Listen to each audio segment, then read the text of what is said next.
Alors, ici, je vais voir comment mesurer un niveau d'un liquide, bien sûr, contenu dans un réservoir. On peut avoir soit un liquide de densité connue, non constante, ou alors de densité connue, mais variable. Alors, pour ça, on va mettre notre réservoir qui va contenir, si vous voulez, le liquide de densité connue D. Voilà, il y a une densité connue D. Alors ici, on va mettre notre transmetteur de pression qui va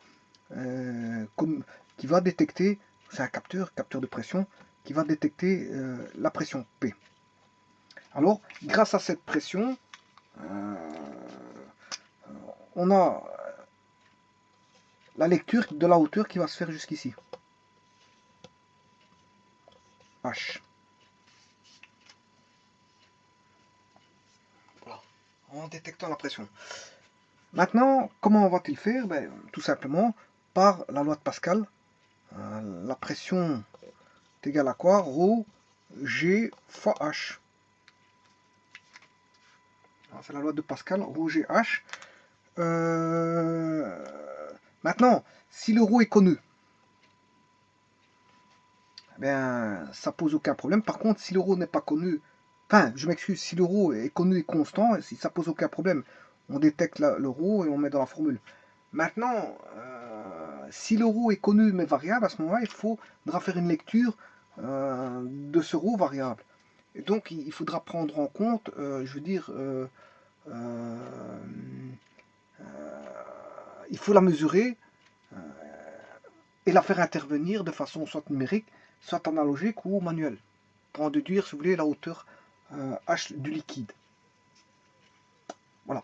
Bon, moi ici, je vais considérer que j'ai un rho connu constant, c'est-à-dire une densité constante. Je rappelle que la densité, pour avoir la masse volumique en kg par mètre cube, il faut multiplier la densité par 1000. Il faut juste multiplier la densité par 1000 pour avoir la masse volumique. Donc vous faites D fois 1000, D. D fois 1000 est égal à rho en kg par mètre cube. Alors, il suffit de juste multiplier D par 1000. Voilà. Donc ce qui veut dire, si par exemple je prends un cas de figure, supposons que j'ai D est égal à 0,8. Voilà, qu'on lie une pression de 160 millibars. Voilà, je vais prendre la gravité. Bon, je peux la prendre, ça dépend du lieu. Elle dépend de la latitude et de l'altitude. Bon, je peux prendre 9,81. Moi, je suis dans un endroit où la gravitation vaut 9,81. Mais je peux prendre 9, si je veux au millième, 806, si je suis à un autre endroit et que cette gravitation vaut ceci. Pourquoi pas? Ça dépend du lieu où on est. Moi, comme je suis à un endroit où la gravitation vaut 9,81, je vais prendre ceci. Mètres par seconde carré. Voilà.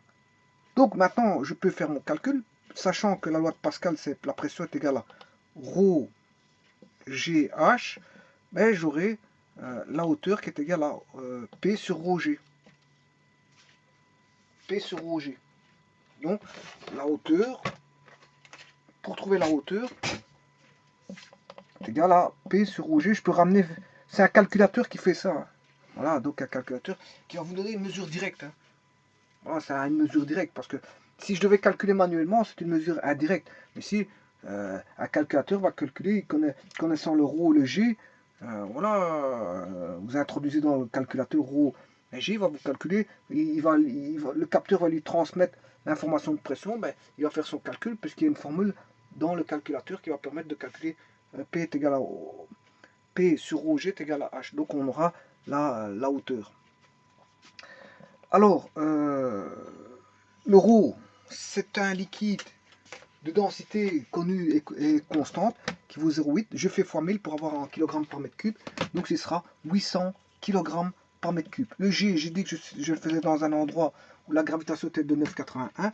Par contre, la pression de 160 millibars. Le capteur indique une pression, enfin donne une pression de 160 millibars, sachant que 1 bar, ben, c'est 100 000 pascal, ou si vous voulez 10 exposant 5 pascal. Alors, 1 millibar, ben, c'est divisé par 1000, c'est 100 pascal. Je divise par 1000, ça fait 100 pascal, ce qui fait 1 hectopascal, si vous voulez, 1 hectopascal. Voilà. Bon, mais ici, il n'y a pas 1 millibar, mais il y en a 160 millibars. Ce qui veut dire que c'est 100 fois 160, 100 fois 160, c'est 16 000 pascal, ce qui veut dire 16 kilopascal. Voilà, on a tout. Donc, maintenant, je vais chercher les 16 kilos, qui vaut 16 000 pascal, si vous voulez. Voilà. Et je calcule ceci pour trouver ma hauteur. 16 000 divisé par 800, ça fait 20. Ça fait déjà 20. Donc il suffit de faire juste 20 divisé par 9,81. Ça fait environ 2 mètres. Hein. Ben, voilà. 9, ça fait presque 9 divisé par 10. Bon, ça fait même un peu plus que 2 mètres parce que j'ai fait pas 20 divisé par 10, mais 20 divisé par quelque chose plus petit que 10. Parce que 9,81 c'est plus petit que 10. Hein. Donc j'aurais 2 mètres, 2 mètres 0,3, 0,4, quelque chose comme ça. Bon, on va faire notre calcul. 20 divisé par 9,81. Et c'est bien juste, donc ça fait bien ce que je vous disais, 2,038. 2,038 mètres. 2,038 mètres. Alors, que peut-on dire sur ce genre d'appareillage qui mesure le niveau d'un liquide? Tout d'abord, qu'il utilise un capteur de transmission, un capteur de transmetteur de pression, c'est la première chose. Que c'est un appareil fiable, relativement bon marché, et vous avez pu constater que c'est une installation assez simple. Hein. L'installation est assez simple, à part un capteur de transmission. Maintenant, il peut avoir un calculateur derrière. Hein. Bon, là, ça complique les choses. Mais on a un capteur un capteur de pression. Je veux dire, on n'a qu'un réservoir où va être contenu, si vous voulez, le liquide. Donc, c'est une installation, on va dire, simple. Et alors, son principe, il est basé sur la pression de Pascal. Je rappelle, la pression de Pascal contient la masse volumique et la masse volumique et la gravitation, c'est pour le mettre dans l'unité, le Pascal. Parce qu'avant, comme je vous ai dit, la pression n'était pas comme ceci. Ils ne connaissaient pas la gravitation, puisqu'il n'y avait pas encore les lois de la gravitation à ce moment-là. Quoiqu'elle est venue juste après, puisque je vous ai fait un petit historique concernant Evangelista Torricelli et Isaac Newton. Je vous ai fait un historique, les dates de naissance, et voir qu'il y en a un qui est né... Evangelista Torricelli a trouvé la valeur de la pression atmosphérique et l'existence de la pression atmosphérique, bien sûr en centimètres de mercure, pas en pascal, parce que comme je vous explique maintenant, il ne connaissait pas, je veux dire, la gravitation G. Voilà, donc il parlait en centimètres de mercure ou en millimètres de mercure, peu importe. Mais tout ça pour vous dire que l'année de naissance de Newton, Isaac Newton, Evangelista Torricelli a trouvé l'existence de la pression atmosphérique et il a trouvé le baromètre à mercure pour mettre en évidence la pression atmosphérique et de la mesurer qui vaut 76 cm de mercure. Mais par après, comme il y avait la loi de Newton avec la gravitation, Pascal a utilisé justement une nouvelle unité qui n'est peut-être plus le centimètre de mercure, mais le Pascal. Et le Pascal a introduit la valeur de la gravitation et la masse volumique. Donc fatalement, ça donne une nouvelle unité qui est le Pascal. Voilà, donc ici, on mesure en Pascal via P est égal à ρ G H, si vous voulez. Bon, on trouve 2,04 m. Maintenant, donc, il est bas. C'est un, comment on appelle ça? Un appareil de mesure qui va mesurer le niveau au sein d'un liquide, enfin au sein d'un réservoir, un liquide au sein d'un réservoir, on va dire, par l'entrefaite du principe de Pascal. Voilà, par simple. Voilà, maintenant, on peut, comme j'ai dit, il peut avoir un calculateur. Bon, maintenant, supposons que le capteur soit plus bas. Il se peut que le capteur soit plus bas.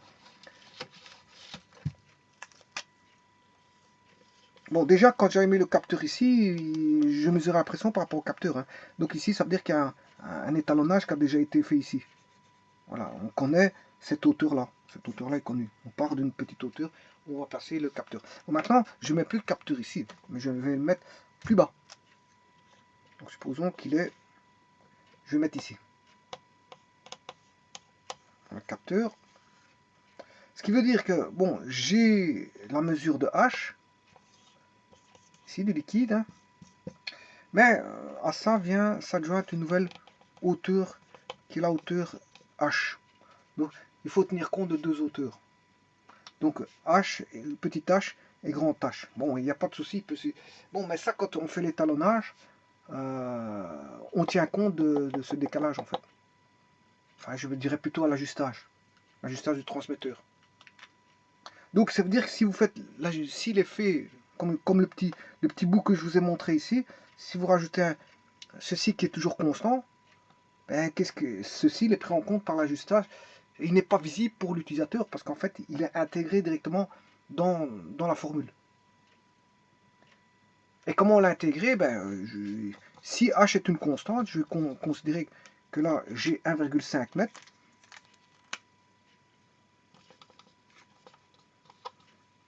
Ben, vous faites de nouveau un calcul pour tenir compte de ce décalage qui est permanent. Mais il faut tenir compte de H plus H. Hein. Mais voilà, mais l'appareil tient compte de ce grand H. Donc le décalage. Pour retrouver H, pour retrouver le H ici, mais il connaît tout ça. Lui, il va mesurer H plus H, mais il suffit d'enlever H pour avoir le H. Hein, pour avoir le H ici, mais lui, sachant qu'il mesure tout ceci, H plus H, mais il suffit d'enlever H. Et là, vous aurez le H, petit H. Donc parce que H plus H, c'est mesuré pour tout ceci. H étant constant, il suffit d'enlever le H par calcul et on a la valeur de la hauteur H là. Donc l'utilisateur ne verra que H, ne verra pas le grand H ici. Bon, alors le calcul, il est similaire. Hein. Ici, comme on a une hauteur constante, donc la pression, je veux dire, sera toujours la même ici. P est égal à 1,5, bien sûr. Vous allez utiliser un liquide de densité 0,8, ce qui fait 800 kg par mètre cube. Et bien sûr, le ρ est constant dans un lieu bien déterminé. Donc, la pression vaudra ceci. Donc, si je calcule ça, je vais calculer 1,5 qui est constant. Après, c'est une pression constante, hein, permanente, tout qui vaudra toujours ceci, parce qu'on est toujours à 1,5 m ici. 1,5 fois 800 fois 9.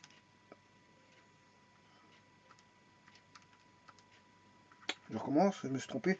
1,5 fois 800 fois 9,81. Voilà. 11 772 pascal. 11 772 pascal. Voilà. Donc si j'écrivais 11 772 pascal, si je veux le mettre en millibars, on sait bien que 1 bar c'est égal à 100 000 pascal. Voilà. 1 millibar c'est égal à 100 pascal, c'est-à-dire 1 hectopascal. Voilà. Donc si je divise, si je vais mettre en hectopascal, ça fait 117,72 hectopascal. Bon. Et on peut dire que ça vaut sensiblement 118 hectopascal. 118 hectopascal. On va dire que ça vaut sensiblement, ça vaut environ 118. J'arrondis à l'unité supérieure, 118 hectopascal. Or, un hectopascal, c'est un millibar. Donc, ça fait environ 118 millibars. Donc, je sais bien que la pression, dès le moment où j'ai un liquide qui prend cette hauteur-là, dès le moment où il y a un liquide dedans, j'ai 118 millibars.